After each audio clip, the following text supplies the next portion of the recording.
for the fly chicks here. I watch it, watch it.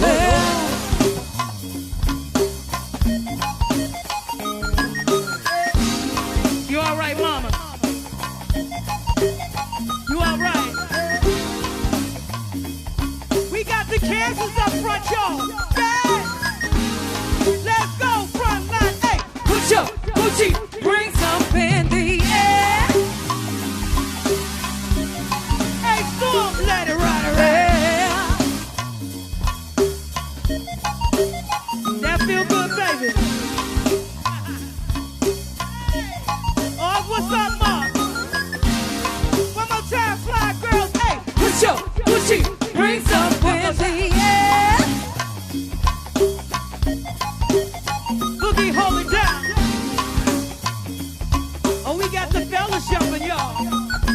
Yeah. You all right, baby? You all right, sugar? Yeah. Pretty girls, let's roll. Hey, put your Gucci rings up in the air. What y'all trying to do? 24 karat magic in the air. That's a so player. Y'all watch this here. Pop, pop, pop, pop, it's showtime. Showtime. Showtime. Hey, guess who's back again? Hey, and they don't know. They don't know. They don't know. They don't know. I bet they know as soon as we walk in. Hey, I wear Tiffany Lee, designer me, and the finest of Louis Vuitton shoes. Hey, but don't look too hard, you might hurt yourself. I know the gift because of black this suit. They ain't ready for it. I'm a dangerous lady with that money in my hand. Keep up. Sing it, Renee. All the fly girls around me and they looking up and down. Keep up. Hey, why you mad? Fix your face. And my pride, you a hater. Keep up. One more time. Pretty girls don't leave. Put your Gucci rings up in the air. What y'all trying to do? Y'all singing for 24 karat magic in the air.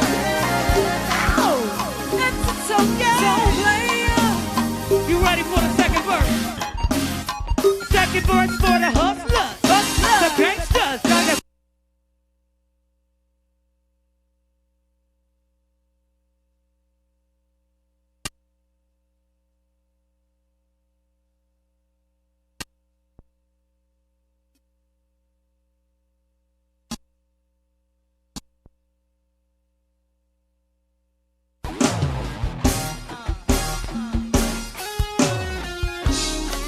Oh, let's get into it, y'all. Y'all a little quiet out there, I don't know. Somebody told me Kansas know how to party. I'm starting to question that. The Kansas still right. Happy birthday, Latrice. Hello, hello, hello, and welcome to another episode of the Mignon Show. I am your host, Mignon. And I'm your co-host, Roz. And as you guys can see, we have another beautiful lady at the table with us. It is our guest for the evening. It is Sean Hawkins. Welcome her to the show. Welcome. Thank you so much for being here. Thank you for having me. You're welcome. You're welcome, guys. We are excited because she's an amazing guest.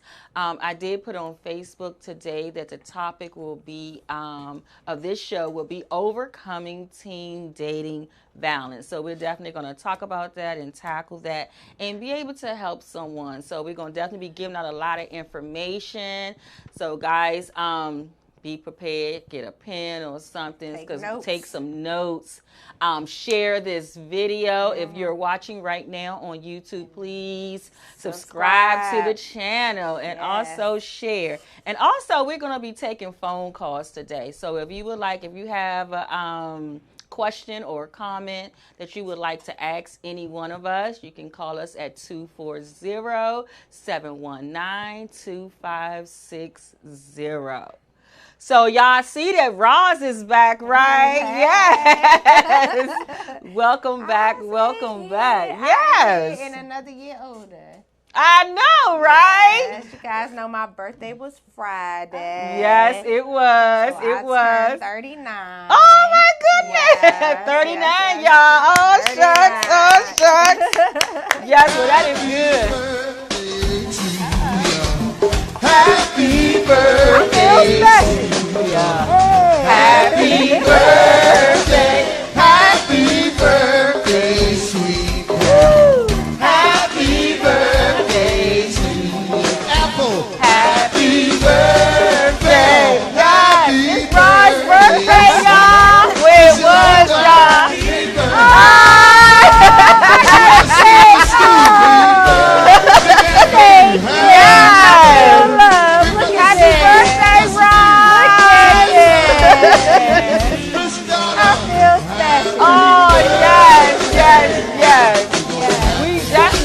Make you feel special because we truly appreciate everything that you do here on the Mignon Show, and that we love you and that we're always thinking of you. You know, you've been going through a lot this year, but you have still been showing up.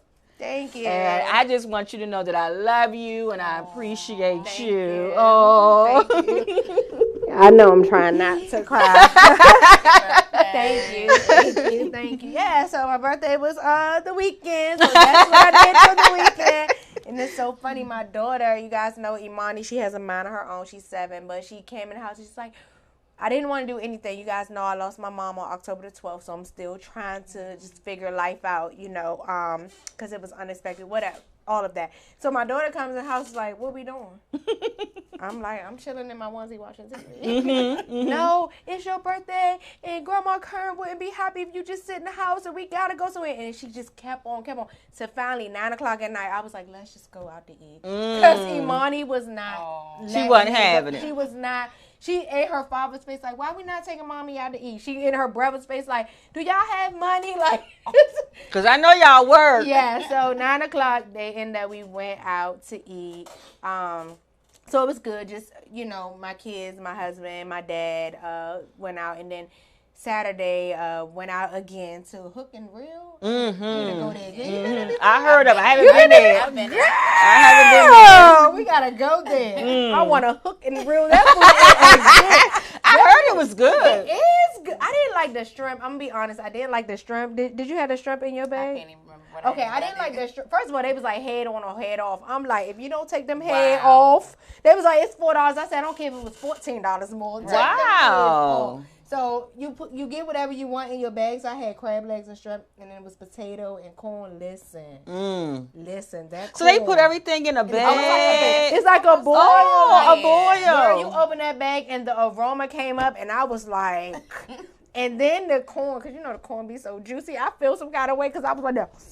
That corn be good. Corn good anyway. I love corn. And so it's in that bag, so all the juices and everything is in there. Oh my goodness! And then they got their little special sauce. So they steam everything in the plastic bag, and then you open the bag up. Yep, and they give you a bib and gloves and everything What's to the other eat. restaurant that's similar to that? It's another restaurant. I like they gave me gloves because I don't be trying to like. But the gloves was making me mad though because I couldn't get in it like I wanted to get in. Oh yeah, I'm the type of person that I don't like my hands to be wet while I'm eating, so I'm constantly. You'll see me with like 20 napkins over here. You know, they give you gloves. They give you gloves and they give you a bib. But it was really nice. The food was good. The service was good. It was really nice. But you can get all kind of stuff in your bag. You can get. I just had crabs and shrimp. You get mussels, oysters, clams. All Atlanta. Oh yes, yeah. You can get all of that in there. But we gotta go. It was really good. Oh, we gotta go. We gotta go. Hook and Reel, y'all. Yes, Hook and Reel. So that was my weekend. So that was good. It was. That was good. It was so funny because it's on my phone. You guys know I got this, but of all the stuff I got, we got donations. People gave out donations for Daughters with a Purpose. You guys know we have an event on Sunday, so I asked for my birthday in lieu of gifts or taking me out because I really didn't want to go anywhere. If people can donate, so shout out to all the people who have donated. We appreciate that. But one thing, my son, you know, Shiloh is quiet. Mm-hmm. He doesn't really like talk or whatever.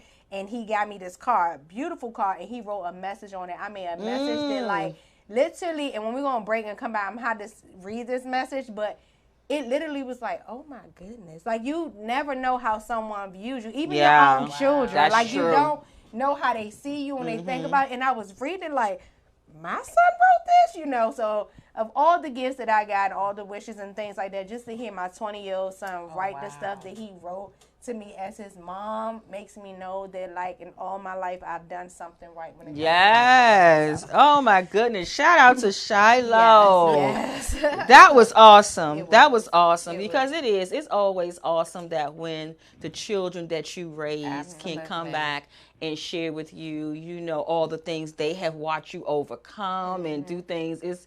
I'm telling you, I know it was definitely a moment for you. It was. I was like, wait, I had to open, and it said from your firstborn. Like, that's what he said to me. So. Your firstborn. He don't want y'all to get it confused. You know, he let it know, and he underlined it. But yeah, so That's sweet. Well, that was good. My weekend was quiet. Okay. I ain't really do anything. You know, I ain't really trying to move too much. I'm still Yes, trying to heal properly. Properly heal. So I didn't do anything. And you know, now that I live out in the country, you know, once I get out there, well, you've been in the country. People don't understand when you get home, when you live down Charles County, all the way at the end of PG County, Charles County, St. Mary, you ain't coming back out when you get in the house. Like, it's hard to do. Yeah, it's very hard to do. It's a struggle to fight hard. through it anyway. So when I come home, I'm just like, listen, unless it's apocalypse happening out here, like, I'm gonna stay in the house. It's true. So you know what I did? I stay in the house and I watch movies. I watched so many movies this weekend. I have watched so many movies this weekend. Thrillers, suspense thrillers, horror, comedy. I did watch Tiffany Haddish, Black Mitzvah, and it was really good. You liked it? I enjoyed it. It was, you know, it was good. Once I got into it, I was laughing and I appreciated, you know, what she was doing, and I was excited. She did it for her 40th birthday, and so I was like, okay, I'm gonna support the sister. I'm the type of person, like, before I watched it, I heard so many people saying it wasn't good, right? Talking about something they don't think she's funny. But for me, I don't look at it like that. I'm just like, if I got a way to support black people, if I just turn it on and walk away from it, I'ma support them. But I actually sat there and watched it, and I laughed. It was really funny to me. She had another movie that I watched, and I was like, I gotta watch it because, you know, gotta support the people. But The Kitchen, did you see The Kitchen? I did not. Did you see The Kitchen? Yeah, it was one of the movies I was just like, who in it with her? Tiffany Haddish. What's that funny lady? Melissa McCarthy? The white girl. Yeah, she is funny. She is funny. But Tiffany Haddish didn't play funny in this role. She played a like a thug, serious, like she's supposed to, like a gangster. She was like she was bringing out her South Central LA roots. I feel like if she would have really brought out her real roots instead of the Irish roots, like the movie was about, then it would have been different. So it was kind of, but again, like we say, for the home scene, you too. So I was watching it like this. It's almost over. This movie is almost over. Sorry, I do like you, Tiffany. I know, I do. So feeling that movie. So, well, I'm glad you rest because you needed to rest. You have been, you know, moving and going, and sometimes when you don't listen, God nicely just sits you right on down. He sure did, because everybody keep on saying, how did you get hurt? And every time they be like, I be like, don't y'all know? And it's so funny now because what I was doing, like, y'all, I'm telling you, I had the olive oil. I had my hands all greased up. I had the cross on my head. I had anointed my sister and everybody around me. I was doing all this, reached down to lay my hands on my nephew to pray for him. Oh, my God. It felt like I got shot in the back. It felt like I had got shot. I was like, oh, my God, I'm steady praying. Every time I pray, oh, Lord, what? I'm praying for him and praying for myself all at the same time. I felt like Fred Sanford. Instead of holding my chest, I was holding my back. Like, come on, my Yes. I mean, it was terrible, and it put me out for 2 weeks because I couldn't even walk. And it was so painful. I couldn't sit. I couldn't lay.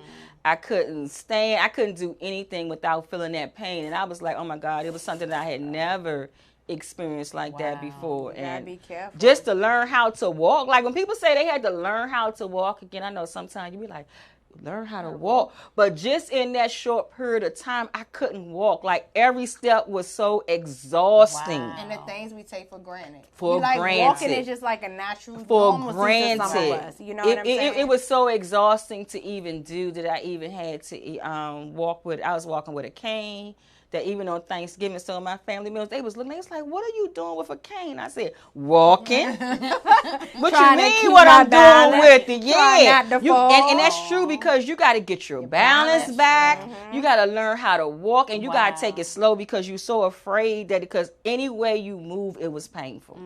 I'm glad you're doing better. Yeah. So they gave me 10 days. They was like, if it don't start clearing up in 10 days, then we're going to have to start looking at other stuff. And I was like, God, I know you're going to work this out. So like on my the 8th day, I felt the change in my body. Like, okay, now I went to turn. Sometimes we take movements for granted. We don't really know all the movements we're making. And one time I went to turn like this, and I ain't feel nothing. I said, oh my God, okay. It's getting better. It's getting better. So then I started Googling exercises that I can do while I was laying on my back. And so it helped me. Welcome to 50, boo. Yeah. Okay.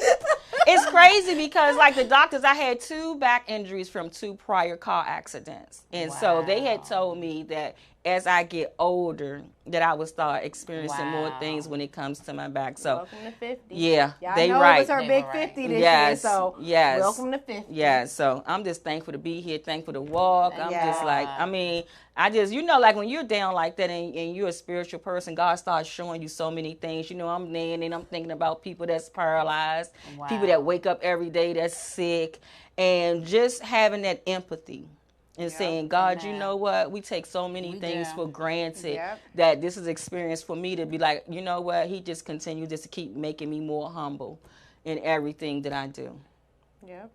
Amen. So how was your weekend, your week? We're going to say your week. My week has been busy. This past weekend, I did a lot of shopping. There's several, for kids, there are a lot of toy drives. So I purchased quite a bit of toys. But the bad thing is I keep forgetting to bring the toys. We need them toys. We need those toys. Yes. They're in my family room, and I just have to grab some bags. I've been calling you tomorrow like, did you deliver them toys you were supposed to deliver to those people? Because they need them. We stressed out about Sunday. I got you. I'll help you out. Okay. We're going to be looking for her. Definitely. We definitely want to talk about that, guys, today because we have 2 toy drives that we're doing. Of course, we have the ones with Daughters with a Purpose. This coming Sunday, guys, we're going to be at the Oak Crest Community Center. Yeah. And what's the address there, Roz? I want to say it's 13. Google it. Can people still come and drop off toys that day? So you can come and drop. First of all, let's just be clear. This is a free community event. Okay? Free. Do y'all hear that word? Free. This is a free community event. Music, DJ, and stuff like that. If you want to just come there that day and drop off some gifts, if you're a business and would like to donate food, sodas, whatever, we would love to have you. We have 63 children that have registered RSVP to be at that event. So 63 children plus 30 plus adults there. So we definitely need the community help to continue put on these free events in our community. And we're right on Marlboro Pike. Absolutely. We're right on Marlboro Pike. Absolutely, guys. So please, if you're in your office this week, talk to some people in your office. Maybe you guys can sponsor, as a group and do some toys, just to help some underprivileged children out this year. And also here at Vox Wave, we also have our annual toy drive going on. So you guys can bring it here at 4711 Off Place in Suitland, Maryland, inside a Star Import dealership. You can come here between the hours of 10 a.m. and 10 p.m. and just drop off the toys in the boxes. And here you can bring new unwrapped toys. And know that for Daughters with a Purpose, it's actually a tax write-off also, because I know people be looking for those. So we are a nonprofit under Valuable Blessings. So it is a tax write-off. And you can make a child smile too. You just don't even know. The littlest gifts, they be happy over the littlest things. And they do. They do. Just to open something. We will be wrapping them. So just be able to unwrap and see something. So absolutely. So, guys, we want to thank you for watching. And again, if you're watching on YouTube, please subscribe to that channel. We're getting ready to take our first break. And when we come back, we're going to get into this conversation with our phenomenal guest, Sean Hawkins. Yes. So keep watching. We'll be back. Y'all ready to move a little bit here?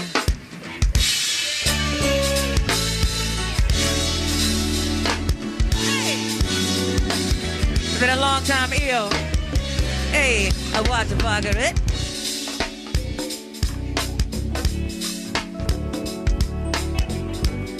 We're gonna start off in cruise control for you, baby. And nice and easy, fella.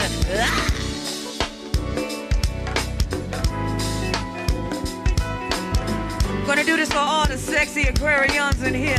Happy birthday to you, baby. Let the bugger watch here. Happy birthday to Miss Sabrina. Yes, right, baby. What you say, baby? I'm coming to you. And Mr. Danny got a birthday. Happy birthday to you, Danny. What you got for me, baby? A big paw. Happy B-Day to Big Paw. Watch the pocket, watch here.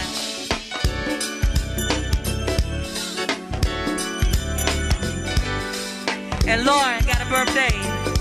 That's coming from the sexy Troy. Too smooth, Troy. That's right. That's right. Shout out to all the sexy Aquariuses in here. All right.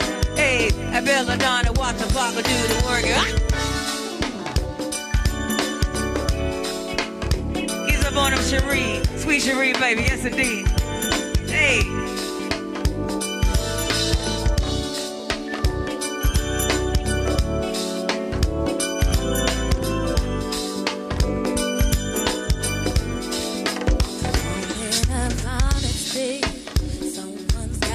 Take the lead tonight. Who it's gonna be? I'm gonna sit right here, tell you all that comes to me. If you have something to say, you should say it right now. You're right. You give me a feeling that I've never felt before, and I deserve it. You know I deserve it.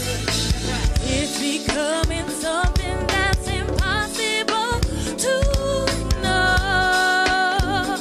It is what we make it, but I was wondering, maybe, if I make you my baby, if we do the unthinkable, would it make us look crazy? Well, if you ask me, I'm ready. I'm ready. Well, if you ask me, I'm ready. I know you have said to me, this is exactly how it should do. It's meant to be.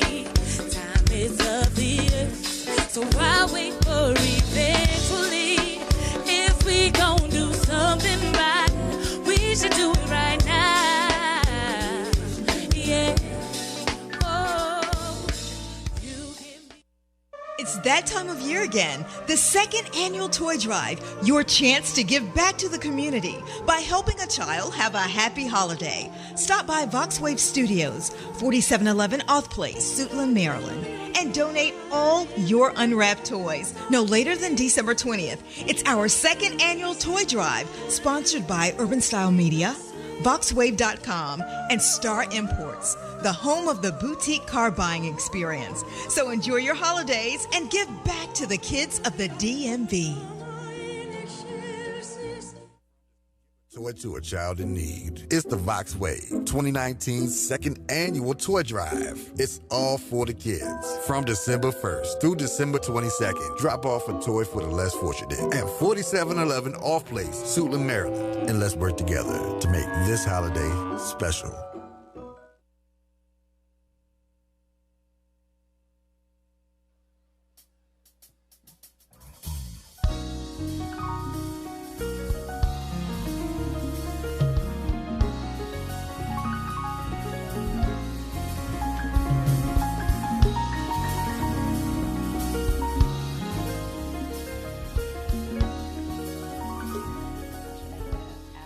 Okay, guys, so welcome back and thank you for tuning in. Again, please subscribe to the channel.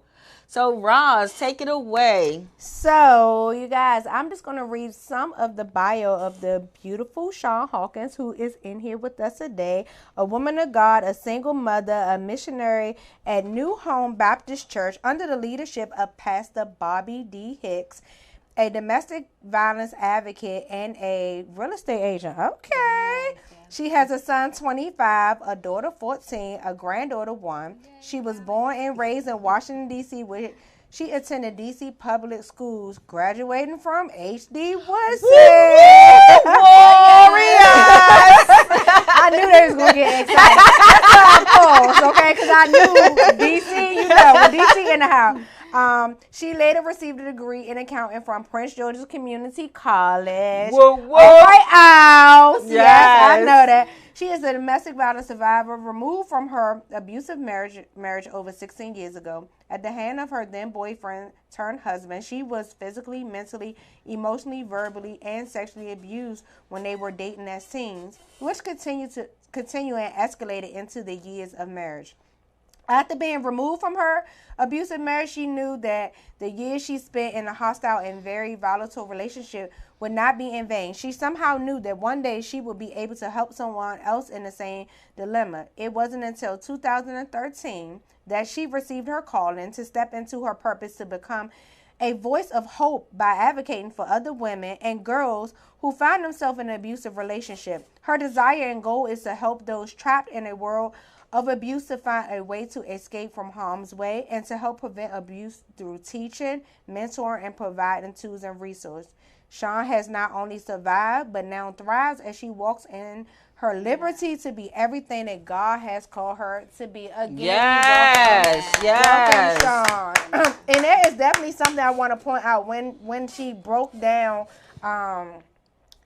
domestic violence, because again, we're still educating and teaching people that domestic violence is not just physical. And she said it here: physical, mentally, emotional, verbal, and sexually abused. So we want to make that very clear, because I still see that in 2019 people think that domestic violence is just physical. Absolutely. And it's so much more. But welcome. And we know we always got this thing when we meet another survivor and everything, that just to let them know that we are so glad that you made it out. We are so glad that you are here to be able to share your testimony so you can be able to reach back and help someone else. So thank you, because we know that this is not easy. It's not an easy thing to do, to stand in front of people who you don't know and talk to people who you don't know and tell them about your most private, intimate things that goes on in your life. But the blessing in all of that is that what you learned in that and how you overcame that. That's the gift of that. Because we know that everybody don't make it out. Unfortunately. So that is definitely what we're going to talk about here today. We're going to definitely talk about overcoming teen dating violence. So, Shawn, again, welcome.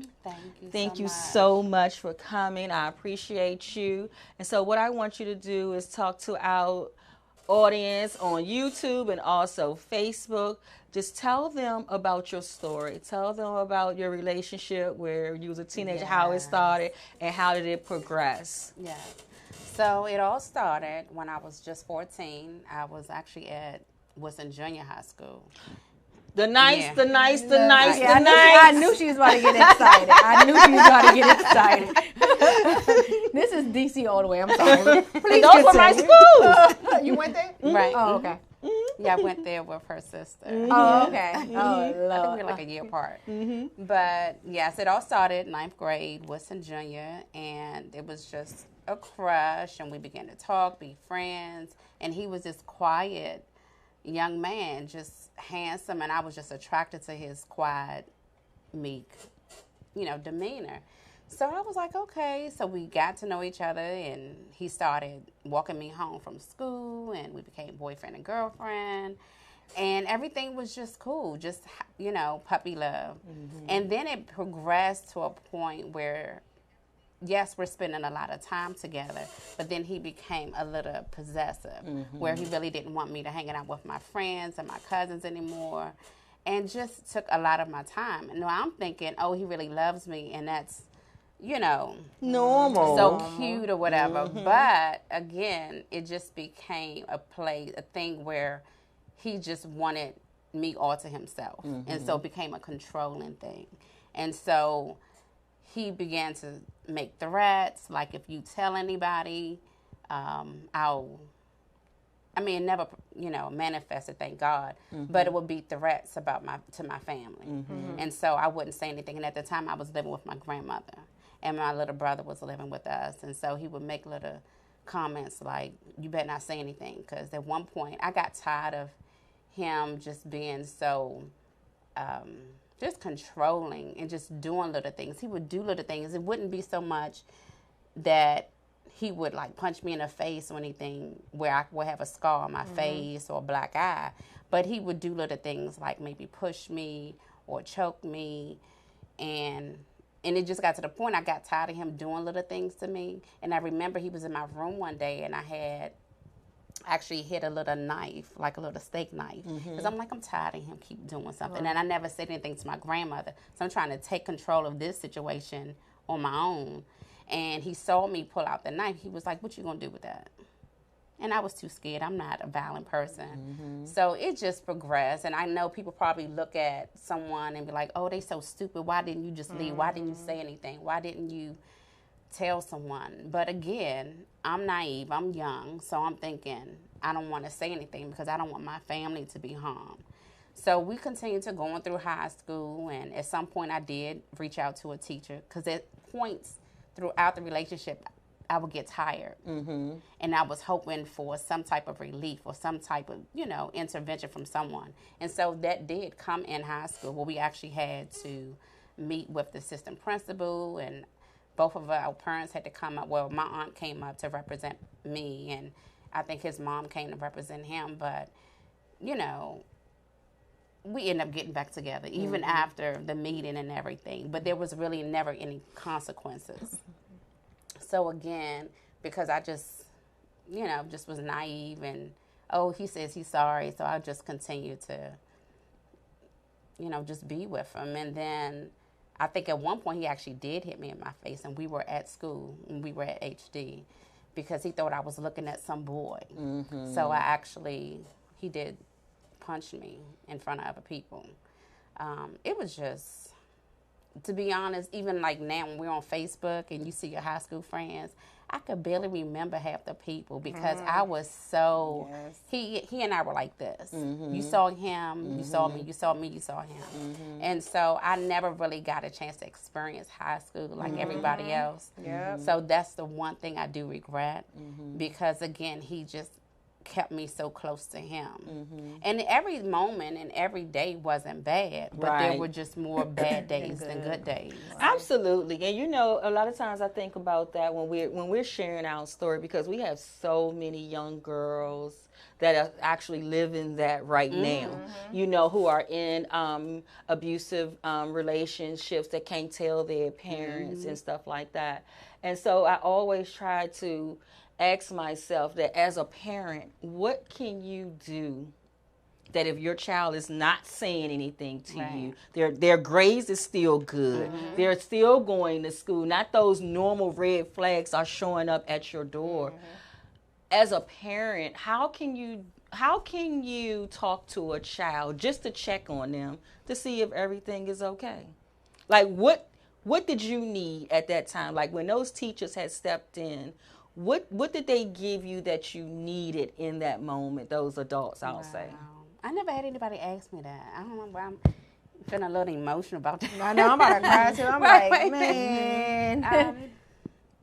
That's a good question. That was rough. I mean, because at the time when I was coming up in high school, and that was one of the points that I do make, and it's not at all to make my parents look bad, but at the time, both of my parents were actually on drugs. They got caught up in the crack epidemic. But praise be to God, today they are, free and Amen. Amen. So they're no longer in bondage with that. But at that time, I did not have that support from my parents, because they were doing their own thing. So I was living with my grandmother. And like I said, my aunt came up to support me at the school. But no one really talked about teen dating violence. And I don't even think that was a thing back then. It didn't have a name. And so at the time, I needed someone to encourage me. I needed someone to guide me, to say, hey. And I'm sure there may have been some signs that my boyfriend may have been abusive. But I don't think my grandmother, my aunt knew to look for those signs or to see maybe a change in me. Because if that happened today, like I have a 14-year-old daughter, and if I see some boy first of all, no boy's going to be hanging around her that much anyway. That's right. So those things will be prevented. But just to open up and say, hey, let's talk. But again, people just didn't talk about it. And another, go ahead, Roz. And I was going to agree with you when you said, like, when you asked the question, what were you looking for? And I don't want to speak ill or anything, but it was the same thing for me because I had the same thing, teen, and I was looking for my parents to say something, but God rest my mom, but they were busy living their life and doing this thing and trying to provide for the family. So I'm an honor roll student, I'm in this club, I'm doing this, I'm smiling, so you don't see it, but I really wanted one day for my parents to be like, why he always up here? Like, why? You know what I'm saying? But because everything else is going right. But what I learned growing up and what I learned is that at that time, my mom couldn't help me because she was still struggling with the things that she never did. So she was not equipped to do, especially what happened in my household wasn't no different than what I was going through as a teenager. So she couldn't help me. But it wasn't until I was grown that I realized, this is why she didn't help me. She didn't know how to help me because she didn't even know how to help herself. That is true. So, That is true. And I get that question a lot asked of me by parents. You know, teens that's anywhere from 14 to that's like 19 years old. And they say, what can I do? The hard fact that I had to come to and to realize that when you're dealing with teens that's already in an abusive relationship, it's really hard for a parent to step in. It's really hard because I remember when it was happening to me, nobody couldn't tell me anything about him. That's true. Nobody couldn't tell me to leave him. A lot of times I hid mine because I knew they was going to tell me to leave. Okay.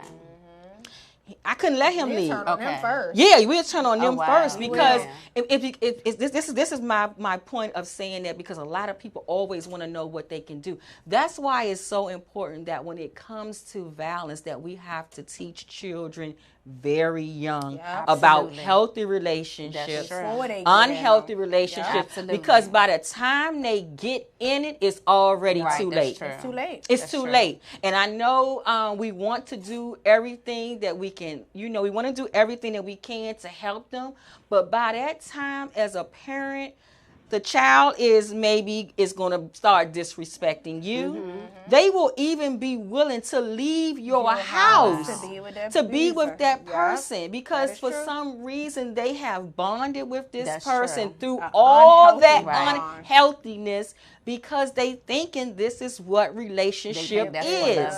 And their mind is thinking that, and this is what he or she is telling them and things like that. And like you said, we have to touch them young because the mother and daughter tea thing that we had that you were speaking at. My daughter was 7, and I brought her, and a lot of people was like, "Oh, she's 7. Why is she here?" I'm like, because God willing, she's gonna be 12 one day. Yes, and 13 one day. I don't want to teach her at 12 and 13. This is it's too what late. It then it's too late. I need her to see it right now at 7 and at 8 and at 9, so that when it comes time when someone comes, they're not coming with no. She's foolishness. already. They're better equipped. Yep, they're better equipped. So I try to tell the best thing you can do as a parent with a teenage child that's going through that, you have to build the trust back up because at some place and some point in your relationship there is no trust, there is no respect there. So you have to build on that first. And a lot of times because we are those parents that's working and doing things, and then when our children look at us, they look at us like we fall short. We do fall short because we can't be there all the time. We're not true. understanding. We haven't even been taught because we can't talk to our mothers. Right. And so how are we This is going to true. talk to our daughters? Right. And that's why when it comes to breaking this whole generational thing, because domestic violence is a generational thing. Absolutely. And we're still dealing with, I know in my family, we're still dealing with all the generational abuse that has happened with my grandmother. Wow. And my grandmother is no longer here. Wow. But we are still dealing with in the family those generational things. Yeah. And so for me, of how I look at it now is that when you try to break the curse, you have to go and break the curse with the youngest generation that you have in your family. That is true. You have to start there. Yep. You have to start there. You have to get those younger children. You have to pour into them. And that's when the village come in. We got to come back to understanding what the village mean. Because as a parent, me and my daughter may not talk, but I may got a girlfriend that she can talk to and say everything to, that she can hear from a different place. Amen. And we as parents need to be okay with that. Yes. I always tell my kids, listen, if you don't want to talk to me, talk to someone Somebody. that That's you know true. has your best interest at heart, That's that true. you trust, that your mama trusts, like somebody. Let's be honest, they're not gonna tell you everything. They not. I don't care what child it is, they don't tell you everything. Right. You didn't tell your parents everything. But I want my kids to know, like, hey, if you feeling this kind of way, you can talk to this person. You can talk to Mick. You can talk to, this person. You can talk and know that they have your best interests at heart. But we got to get the village back because the That's way true. it's going now and how parents act, what goes on in my house, don't be talking about what going on in my house. This is my child. I know what's best. And you don't, because none of us know everything. So we all does need take each a other. village. And we know because of the stats that if your teen is going through dating violence, that they're more likely to talk to their friend before they ever come to you. And so that's another thing what we have to do when we're trying to eradicate this whole thing. We have to get people to understand, how do I be a friend to my friend that's being abused? Because that looks like something. Right. Yep. And my friend got to understand that if I see you in an abusive relationship, and it got to come to a point where it be like, you know what, sister, I love you and everything, but I got to tell your mother and father what's going on. I can't That's hold the a true friend. secret of this Absolutely. loyalty that I have to you, and then, Lord forbid, something happened to you, and then now I'm at your mother's house telling them, oh yeah, and he did this. Well, too why late. it's too late then? Right. It's too late. It is. You want to share it now for what? No. It's no gain to share it now. We have to teach them that it about loyalty, because they don't know what loyalty Their means. definition of loyalty. They think it's keeping a secret. Yeah. Exactly. Yeah. A harmful Can be secret. deadly. Yeah. Absolutely. A harmful secret. And they got to understand what these words mean, because they don't understand the definition of words. And they did, like you said, they'll take something and think that it's private and use it as, this secret. Well, I've always known that when I see things in a negative way, people always say, let's keep this a secret. Like anything negative is always like, we got to keep this a secret. No, but if it's privacy, it's something, it's not a secret, it's just that you just don't need to know. Right.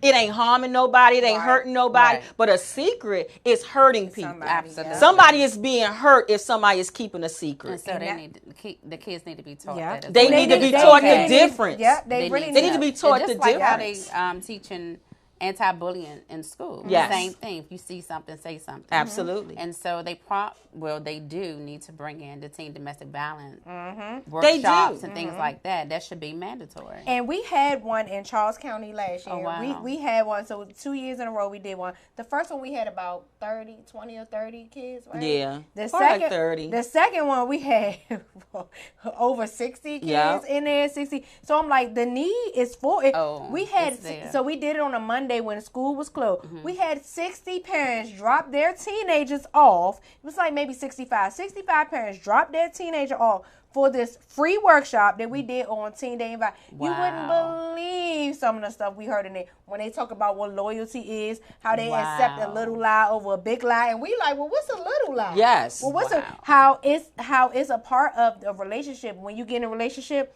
I gotta have all your Passwords codes. to all your social yes, media. that is like that's what that's a parents need to mandatory know. in a relationship. Yeah. So I was like, wait, what happened? Yeah, you gotta give out your social media.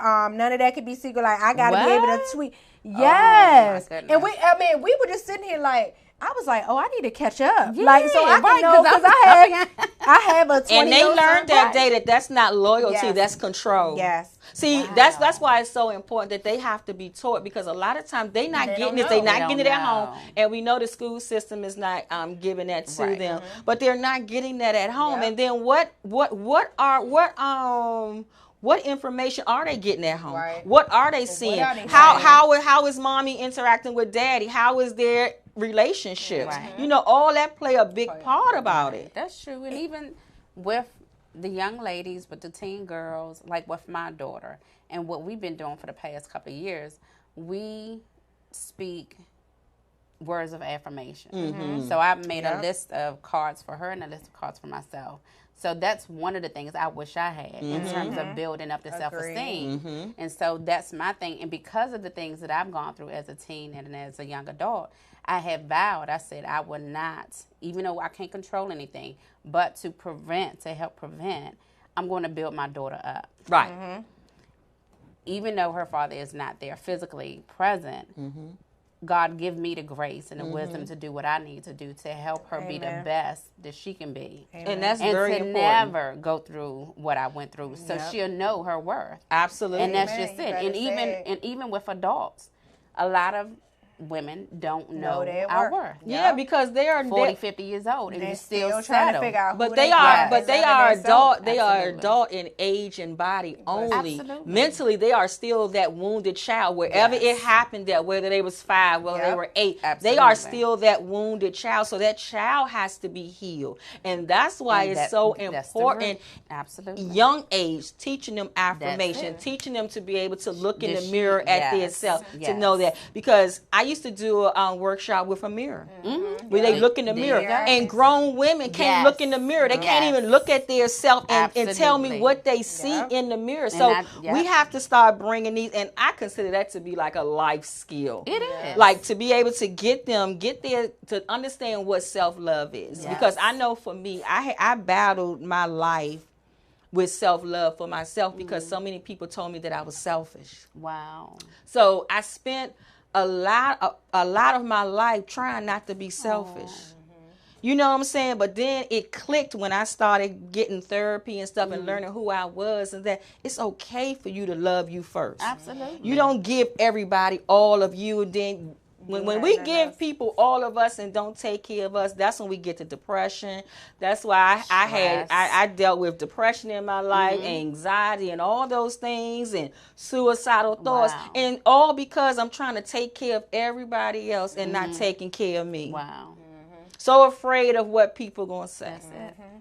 And I think for me, in my mom's death, you know, as painful it is, that has shown me a lot about people, friendships, relationships, things like that. I'm like, oh my goodness, some of the life lessons that I have been trying to learn for so long, I literally got them on October the 12th when my mom took her last breath. Because I paid attention to what a friend really was. Like, who a friend really was. Like, in my lowest, in my darkest right now, when I see all the people around me, it's not how I thought it would look. Like, you know what I'm saying? So it's like, wow, it has taught me a lot of, you know, just a lot of things. And nowadays, kids don't know how to be friends. They really don't know what a friendship looks like at all. And we know that because after the thing, we had 10 kids come in here and speak on relationship and friendship, and each of them had a different perspective on what a friend was. We asked each one of them what was the one thing they wanted in a relationship. Each one of them had a different thing. This one was like, I accept little lies. This one was like, I ain't accepting no lies. This one like, well, big lies, okay. And we're all confused. Like, this should be a unit. Like, they should be knowing what love is, what a friendship is. But none of them knew. They all had something different. We have a lot of work to do. We have a lot of work because we even know, like, even from our generation, I know with me is that, you know, my parents was even scared to talk to me about sex. They didn't have those conversations. Yeah, mine and even with domestic violence, like, it was happening, and like you would hear, no, he gonna do this to you and he gonna do that, but it didn't come in a way for you to learn. It was more of a thing of hollering at you and telling you, and you feeling as though, well, I'm grown, I could do what I want to do. Because I don't know, for some reason we hit 13 and we think we know more than our parents. My grandmother, we think my grandmother say we think we know more than the parents. You're smelling yourself. And it's so amazing to me because I be like, when you look at it, you be like, oh my God, they acting out at 13 and 14, and you think that it's better for you out in the streets than here with me. You don't even know what's going on. You have no. And nowadays, not that this stuff wasn't happening, but with the social media, it's with on another this level. human trafficking, with every day the alerts of somebody's child is missing, can't find them, like. You think you know more than what we trying to teach you? Like, you know what I'm saying? You just turn on the news. And I think the problem is people don't believe it happening until it happens to them. Absolutely. Yeah. But if it's happening to one of us, it's happening to all of us. We all sharing missing. We all moms and aunties and stuff. So we all share missing person report. This child's been abducted. Grown people get abducted. Yeah. Like, it's not just our children. It's everyone. But you think that if it doesn't happen to you, then it has nothing to do with you, but that's wrong. It's a village, and we need to take our communities back. I just don't understand it. What we're gonna need for that to happen.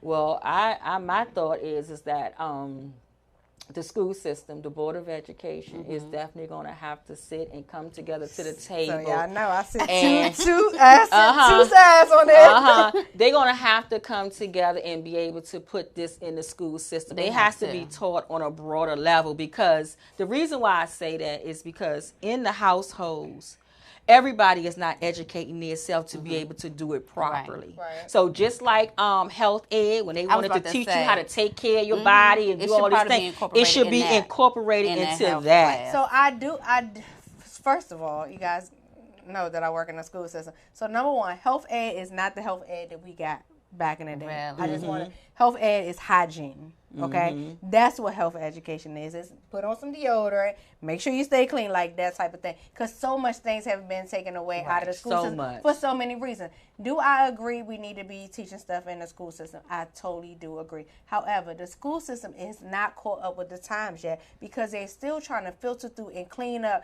the things that they are going through. So parents are not okay with letting this stuff happen and this stuff happen because this happened in the school last year, or this teacher just got put in jail for this, or this coach just got put in jail. So it's like, who do I trust? As a parent, because I am a parent. As a parent, I'm like, no, I'm not putting my kids in these programs. Who are these people? As an educator, I'm like, we need to educate them more. But until we get the communities to come together, listen, not every child even let every parent even let that child take the health education, and it's very generic. Like, it's not like they don't even let them take that. They have to have the permission. They have the permission, and they don't sign them. I usually say no. Right? See what I'm saying? I'm not trying to be funny, but see how you saying no?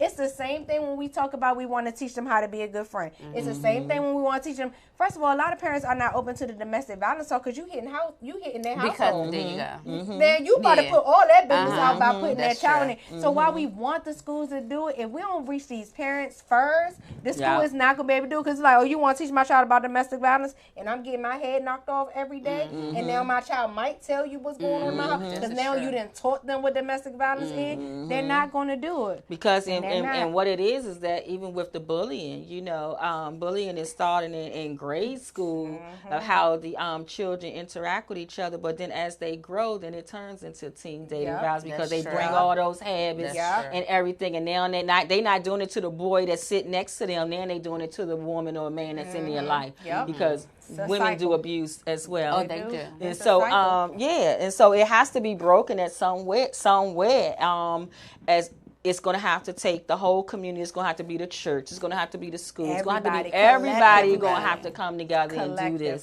They do.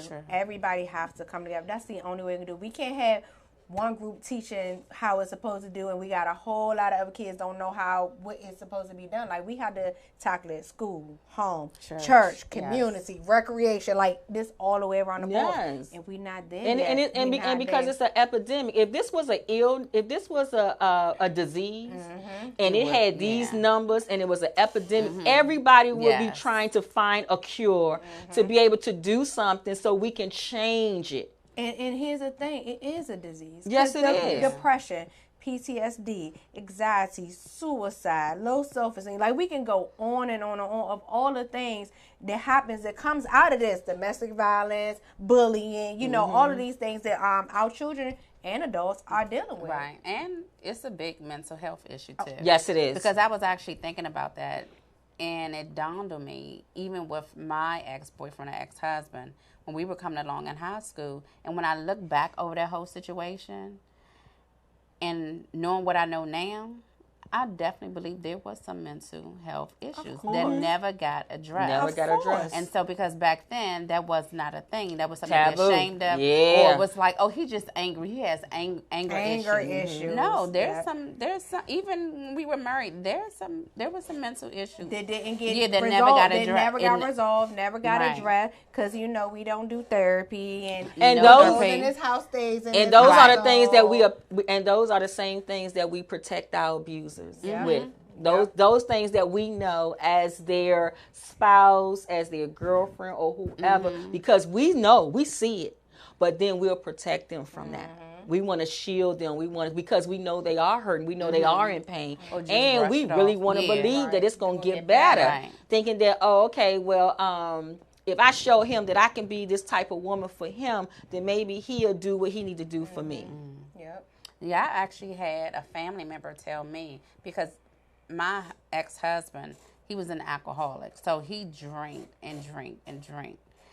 And I had a family member tell me that he was angry and abusive because of the alcohol. But that's a lie. Never believe that. An abuser, they choose to be an abuser. It's not the alcohol. It's not the reason. It's not the cause of the abuse. It's a factor.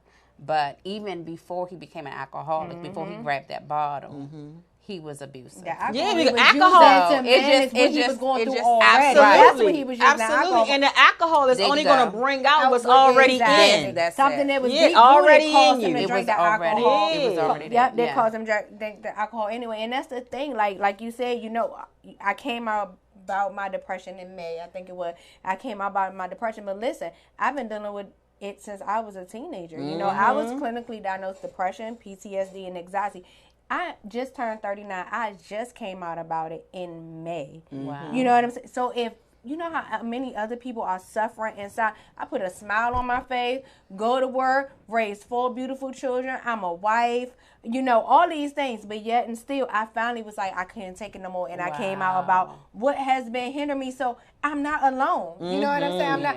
But in all of the things that we do in the community and things like that, I finally was like, I can't be that person. I can't be telling people how to get help and how to do this and listen to them, but I don't want to be that person. Like, I don't want to be like, hey, I'm in the boat with you. You know what I'm saying? So it wasn't until I came out about it, that I'm like, okay, there is healing. Like, we can do this. Because it's about overcoming it. It's about overcoming it. Now that when you were able to go forward and say, come out to say, this is what I'm dealing with, that's how you overcome it. Because a lot of times when it stays where, not saying hiding it, but when it stays in the background, we still keep dealing with it over and over and over again. But then when we expose it, it's like, oh my God. And then you got freedom. It's like you feel the weight lift up off. You be like, all I have to do was talk about. That's why people say it's so important that with anything that we going through, that it's so important just to start to have the conversation.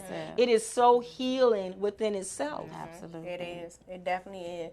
And whatever it is that you need to do to heal, therapy, whatever it is, I don't understand why they told us that therapy was a bad thing, growing up. What goes on in this household, stay in the household. Listen, if it's something that's going on in your household that is harming you, then you need to say something. You need to get help. There's professional help. So many resources out there now. I wish I knew about these things when I was I going say that through. all the time. Exactly. Like, I wouldn't have thought I was the only child that was like being abused, but there's so many resources out here now. Well, I know for me, like in my community, of why things hid so long is because of religion. Religion kept our people in pain because we thought that, that just praying was going to change everything. And now I don't want people to get confused with what I'm saying, because I believe in prayer. Absolutely. I believe that prayer changes things. But there is action after the prayer. Like you have to do something. You have to do something. That's like people like I pray that I lose weight, and yet you eat a whole cake every day. You can pray. You can pray all day long. You ain't gonna lose an ounce. You gonna eat this whole cake every day. You ain't losing nothing. Exactly. So it ain't the prayer that work. It's what you did that did not work. Absolutely. So prayer without work is dead. Anyway. Yes, it is. Yes, it is. We have to do the work. We have to do the work. So tell us, how have you been doing the work? Well, I'm glad you asked that question. So praise be to God. Amen. So when he finally set it up for me to escape the abusive relationship, which was my marriage, I was just able to escape. That was my thing. I didn't even want to seek revenge. I just wanted out of it. So God just began to deal with me. Even there's another side to the story, and I know we don't have time, but I actually gave that part of my testimony at my women's ministry at church. But I came out of that abusive relationship, and at the time I was saved. But when I came out from that relationship, I sort of turned my back on God as well, because I was so drained. I was tired. I was drained emotionally, mentally, spiritually, because he had taken so much from me that I wanted to be happy. And my happy was me doing what I wanted to do. And therefore I turned to some, made some bad decisions. But through that whole process, and that was over 15, 16 years ago, but I forgave my ex-husband. I rededicated my life back to Christ. Amen. And so I just began to, make new friends, sisters in Christ at my church, at New Home Baptist Church. And New Home Baptist Church. And so I just thank God for the process. I was able to forgive and just be able to make wiser decisions as it relates to who to date, who not to date, even in terms of platonic relationships. So I just thank God for the healing. Absolutely. I'm free. I'm where I am today. It's not all roses, but I'm not where I used to be. I'm not where I used to be. Yeah. And I have just grown so much. That. And I would not. You can never pay me. There's not enough money to pay me to. Amen. I mean, this peace that I have, the joy that I have. I mean, I would not trade it for nothing. Yes. It took me a long time to get here, and I just thank God that he has blessed me to forgive and to just move forward. So I just went from a survivor to a thriver, and I'm just grateful to God. Absolutely. And I'm glad you did share that other side of the story, because that way you guys can book her and have her come out to speak to your church, to your school, your women's group, or whatever. And y'all, we got to talk about this. And a lot of people, they only want to hear about domestic violence in October. That's the only time where they open it up and they got to listen in. But I'm telling you, domestic violence is going on 365 days a year. Every day. People are being affected. Three women within the last hour has lost their life somewhere in the United States, has been killed due to domestic violence. So this is something that we got to deal with. We got to talk about it. We got to be free to talk about it, because it's time for us to be healed. So the next generation, we can already see, guys, everything that's up against our children. It's not even a fair war. But we got to step back into it to protect them and give them the tools that they need to fight, because this is their war that they got to fight. You can't be there with them all the time. You can't be with them all the time. So they're going to have to know what to do, what things looks like, how to get out of it, how to be a friend to someone. Absolutely. And to understand that you don't have to have a boyfriend or a girlfriend, young man. Yes. You ain't know what they call you when you don't have a boyfriend, or I don't even know what they call you. But listen, see the world. Have fun. Live life. I missed a lot of my childhood, teenage years. I didn't go to my prom, none of that. Please live your life. Come on this cruise we got going. It's called Live Your Life Cruise. Live your best life cruise. Yes. Forget all of that. Forget all of that. So, Sean, how can they get in contact with you? You on social media? I'm on social media. Like she mentioned, I am a real estate agent licensed in Maryland. So if you have any questions as it relates to domestic violence or purchasing or selling a home, you can contact me. My number is 240-813-4698, or I'm on Facebook at Sean, the 411 Realtor, and also the same on Instagram, Sean, the 411 Realtor. You guys know you can always reach me, Manly's Blended Family, Facebook, Internet, Twitter. Manly'sBlendedFamily.com is the website. Thank you. Also, guys, you know you can contact me on Facebook and Instagram at NBA Speaks, and also my website is NBASpeaks.com. Guys, please do not forget about the events that we're having here. We are in dire need of toys to be able to support these children and these families. And also, if you're looking to buy a new house, sell your house, please get in contact with Sean, guys. And also, you know, reach out to her to get her to come to your church. She's a woman of God. She has a message. She has a story to tell. Amen. And guys, we just need it. We need to support one another. We need to just do what we have to do to be able to save our children, the next generation, because like I said, they are up against so much. So I want to thank you guys so much for tuning in. We will be back here next week at 6 p.m. Eastern Standard Time. Thank you guys. Have a great evening and God bless. Good night. Now I got the 150 miles of my apartment, ballin', ballin', ballin', yeah. Yeah, girl, be so awesome, yeah. Ballin', ballin', ballin', ballin', ballin', ballin', oh yeah.